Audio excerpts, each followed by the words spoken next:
It's about nature, but it's also about forming a sense of community. The Connecting with Nature group actually came about mainly because the JD Foundation, we deal with suicide prevention, and one of your big contributing factors to suicide is depression. You know, for me, getting over depression, especially winter depression or spring depression, I always found that just being out in nature, you know, is really good for that. Well, after we lost our son to suicide, I started taking my wife out on little walks and stuff and showing her the birds and different things, and told me one day, she said, "Oh my God, it's just done so much to help me. You ought to be doing that with other people." So that was how the Connecting with Nature program originally started. Maybe going on a 6th year of doing it. We've probably done almost 200 hikes. We get together pretty much weekly or bi-weekly, depending on certain times of year. It's a little rough. We've got people here that have formed friendships, and I mean, it's incredible.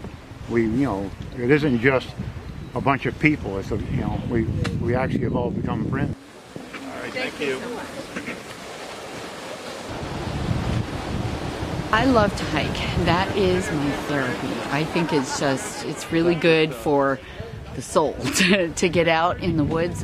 So my very first day when I joined the group, they had me ride with this specific woman that they thought that I would click with really well, and we did. We became instant friends. I immediately clicked with this group. I think that there is a sense of camaraderie and a real sense of wanting to make people feel welcome. I love to go out and hike. I've been on several mountains in Maine, but the problem I found is finding other people to go, and I don't really like going by myself. So when I heard about this group and the things they were doing, the mountains they were climbing, or just the small hikes like today, it was another way for me, another avenue to get out and enjoy being outdoors. I feel bad for communities that don't have this type of thing going on, where they can get together as a group and go out and enjoy the outdoors.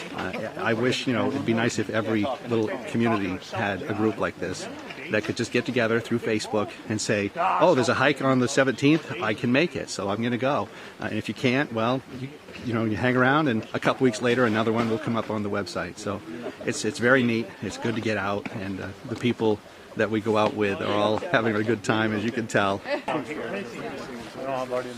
We do a lot of hikes right around my house that are just little simple. We might go looking for mushrooms, or go on a bird walk, or just out, just looking at different things in nature. To the other extreme of doing Mount Katahdin last summer, Mount Washington last winter. We do Tuckermont Ravine in the winter. We do on Bigelow, Little Spencer, a lot of challenging hikes. So I try to mix them up because our group is so diversified. My cousin Luke wrote the Connecting with Nature program. The big thing about it is getting exercise, connecting with nature outside, and forming community bonds with one another. And that's what we're all about.